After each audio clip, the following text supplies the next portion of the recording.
Tu veux que je te raconte? Oh qu'il est laid, Claude Ponty.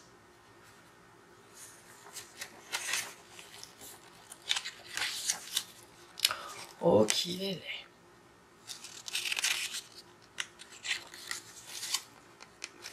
Quand il est né, Okilélé n'était pas beau. Ses parents, ses frères, sa sœur dirent « Oh, qu'il est laid !»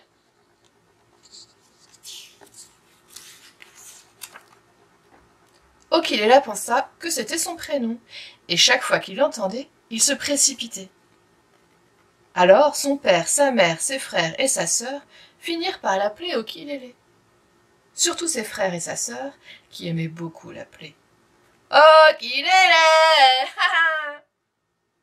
Un jour, il vit qu'il n'avait pas la même tête que les autres. Il décida de se fabriquer un masque, pour être comme tout le monde.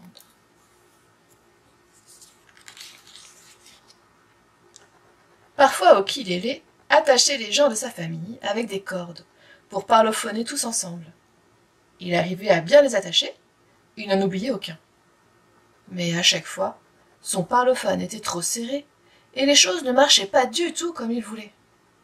Souvent le matin, il prenait un bain de café au lait et se faisait des pâtes aux tartines à la confiture de crème de gruyère au chocolat.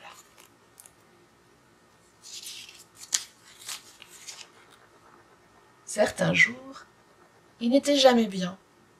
Dans tous les coins où il s'installait, il dérangeait quelqu'un ou quelqu'un le dérangeait. Même s'il ne faisait pas de bruit, dans la cabane qu'il avait construite pour être tranquille. Et quand il réussissait à être à table en même temps que tout le monde était fâché. Alors il se cachait sous l'évier pour pleurer. Il y restait des heures entières. Et là, on le laissait tranquille. Et même, on l'oubliait.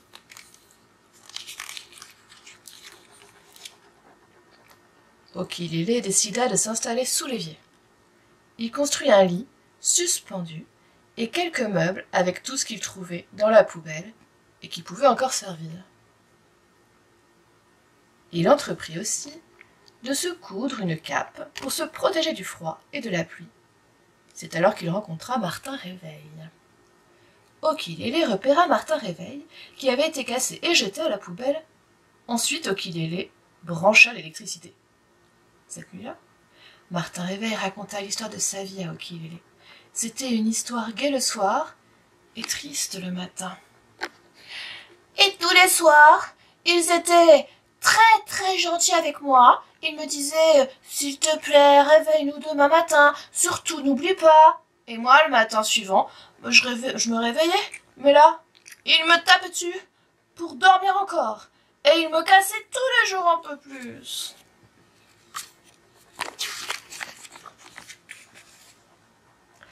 Okilélé apprit à lire et à écrire en mangeant de la soupe aux lettres avec son nouvel ami. Avec lui, il agrandit sa maison sous la terre. Ils creusèrent de nombreux tunnels. Tous les matins, ils inventaient une pièce qui s'ajoutait aux autres. Le soir, ils construisaient le parlophone géant, avec un vieux poste de radio, beaucoup de fils électriques et des tas de choses cassées qu'ils trouvaient dans la poubelle. Okilélé voulait parlophoner avec les étoiles, savoir pourquoi les choses étaient comme ça et pas autrement. Une nuit, les étoiles répondirent.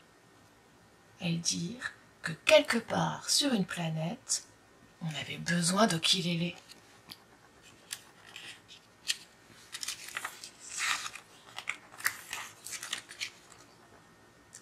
Okilélé ne sortait plus beaucoup de sous l'évier.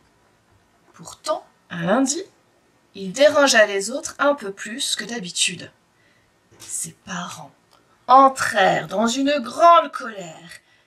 Il eut tellement peur qu'il ne put rien dire d'autre que « Pitrouille, Citrouille !» Mais ses parents ne sortirent pas de leur colère. Ils ne voulaient plus le voir, qu'il retourne dans son trou et qu'il y reste, jusqu'à la fin des fins. Son père prit des briques et du ciment et l'enferma sous l'évier.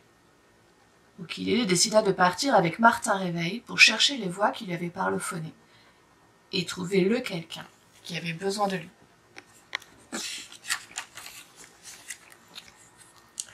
Okilele et son ami marchèrent dans la nuit. Ils marchèrent longtemps, dans plusieurs nuits, jusqu'au jour de Gradus, l'éléphant muet. Une cafeteuse tomba du ciel pour expliquer ce qui était arrivé à Gradus, qui n'avait pas toujours été muet. « C'est Gradus, l'éléphant muet. Il est bloqué depuis qu'il a eu le dernier mot dans une discussion. Comme il a prononcé le dernier mot, il ne peut plus parler. Et ça le bloque. Ça le bloque. » Okilele réfléchit et dit à Gradus. « Si tu as eu le dernier mot... Ah, tu l'as toujours. Et un mot, c'est suffisant. Prononce donc ton dernier mot. » C'est ce que fit Gradus. « Moi, moi, moi !» Il fut délivré. Il décida d'accompagner Okilele parce qu'il était très pressé de lui rendre service pour le remercier. « Moi, moi, moi, moi, moi, moi. » La cafeteuse, qui les suivait de près, savait comment faire avec la boîte à réponse. La boîte à réponse répond à toutes les questions, même celles qu'on n'a pas posées. Il faut prononcer le mot magique pour qu'elle parle. Un mot. Un seul mot suffit. Okilele allait enfin entendre les réponses à toutes les questions qu'il se posait, et à celles qui ne se posaient pas. Mais voilà, Gradus arriva avant lui. « Moi !» Le mot n'était pas le bon. La boîte à réponse s'envola. À cause de Gradus, Okilele ne pouvait plus poser ses questions, ni savoir où était le quelqu'un qui l'attendait. Il dit au revoir à Gradus. « Ah, je veux plus qu'on m'aide !» Et s'en alla, seul, avec Martin Réveil, sans plus savoir quel jour on était. « Maintenant, c'est aujourd'hui, » lui dit un vieillard très vieux et très sage qui dormait là.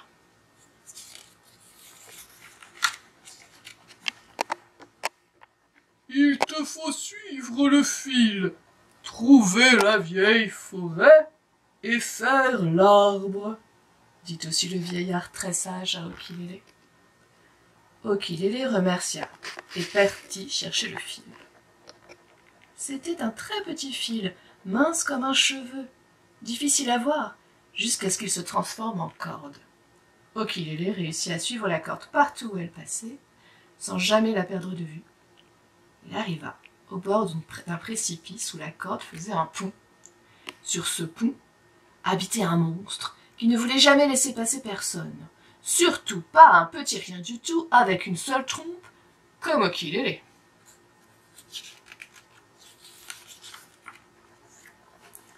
Okilele eut très peur. Il éternua tout son rhume noir d'un seul coup. Il avait toujours eu un petit rhume noir. Il n'y faisait même plus attention. Et voilà qu'il sortait complètement de lui et qu'il tuait le monstre. Okilele franchit le pont très vite avant qu'un autre monstre ne pousse sur la corde ou quelque chose d'autre de plus horrible. Il entra dans un bois de silence où aucun vent ne soufflait. La corde conduisait à une maison d'où elle ne ressortait pas. C'était la maison de Profis Forêt, une vieille sorcière déguisée en vieille femme fatiguée. Profis Forêt demanda à Okilele de remplir son puits sans fond, avec une casserole percée. Elle lui demanda d'enfoncer 52 003 clous dans du bois de fer. Elle lui demanda de scier et de ranger son bois pour tous les hivers. Elle lui demanda 9 petits déjeuners par jour, même la nuit. Elle lui demanda d'arrêter son ami, Martin Réveil. Okilele refusa. Et il reprit son chemin. Martin Réveil était content. Il n'aimait pas du tout Profis Forêt. Elle usait tellement les gens qu'il ne restait plus que les os. Et après, elle plantait les os autour de sa maison. Okilele marchait sans savoir où il allait. Il regarda les arbres. Ils tenaient le ciel dans leurs branches et la terre dans leurs racines. Ils devaient certainement tout savoir et tout comprendre. Okilélé leur parla, mais il n'entendit pas leur réponse. Il ne savait pas parler arbre. Okilélé se souvint des paroles du vieillard très vieux. Il devait faire l'arbre. Il fit un trou et se planta dans la terre. Okilélé fit l'arbre. Il ne bougea pas. Il pensa très fort qu'il était un arbre. Et il sentit pousser ses bourgeons. Il sentit pousser ses jeunes branches. Il entendit le petit froissement de ses feuilles qui se dépliaient. Comme il devenait un très bel arbre, 2 oiseaux le choisirent pour bâtir leur nid. Les racines d'Okilélé s'enfonçaient partout dans la terre. Ses branches s'étendaient partout dans le ciel. Il apprenait les secrets des pierres qui sont aussi vieilles que la terre et ceux du ciel qui sont immenses. Il apprit également le langage des oiseaux en écoutant les leçons que recevaient les oisillons. Et le jour où les oiseaux s'envolèrent, Okilélé cessa de faire l'arbre. Il jeta ses branches et quitta ses racines. Il savait parler arbre. Il savait parler oiseau. Il parlophonait avec le monde entier. Il posa 1000 questions à n'importe qui sur n'importe quoi pendant 3 jours et 3 nuits. La 3e nuit, un arbre dit à Okilélé: « Maintenant, tu peux parlophoner à qui tu veux. Pourquoi ne pas aller sur cette planète où quelqu'un t'attend ?» L'arbre avait raison. Okilélé sauta sur le sol. Martin Réveil aussi. Okilélé planta une montagne. La montagne sortit de terre et se mit à pousser. Elle traversa le ciel, elle traversa l'espace et elle atteignit les étoiles. Okilélé grimpa sur la montagne, jusqu'à une planète morte qui tournait autour d'un soleil endormi. C'était ce soleil le quelqu'un qui avait besoin d'Okilélé. Il parlophonait pendant son sommeil. Dans ses rêves, il lui disait que lui seul, Okilélé, pouvait le réveiller. Okilélé parlophona avec les étoiles. Il parlophona avec le plus petit caillou de tout l'univers, et il trouva le remède. Le soleil s'éveilla, guéri, et sa chaleur s'étendit à nouveau partout autour de lui. Il donna un petit morceau de lui-même à Okilélé, et lui dit qu'il ne l'oublierait jamais. « Je ne t'oublierai jamais !» Okilélé redescendit de la montagne, Martin Réveil sur ses genoux, parce que c'était trop dangereux pour lui. Il trouva la maison de ses parents en ruine. Elle avait été trempée par les pluies, battue par les vents, démolie par les tempêtes. Un ruisseau la traversait. Dans la maison, Okilélé but l'eau du ruisseau. C'était une eau salée, une eau de larmes. Okilélé remonta le long du ruisseau de larmes. Il grimpa sur les rochers, escalada les falaises et arriva dans une forêt de sapins. Entre les troncs, devant une cabane de branches, il reconnut ses parents. Ses parents pleuraient sans cesse. Tout allait mal depuis qu'il était parti. Les mots disaient le contraire, les mains faisaient autre chose et les repas n'avaient plus de goût. Okilélé prépara un bon repas dans la grande marmite de fête. Pour le goût, il mit sa cape et les dernières gouttes du ruisseau de larmes. Après le repas, qui dura 7 heures et qui avait 14 desserts ordinaires et 28 extraordinaires, tout le monde dansa la grande danse de la joie joufflue. Le lendemain, au petit matin, toute la famille se mit au travail pour reconstruire la maison exactement comme avant, sans rien changer.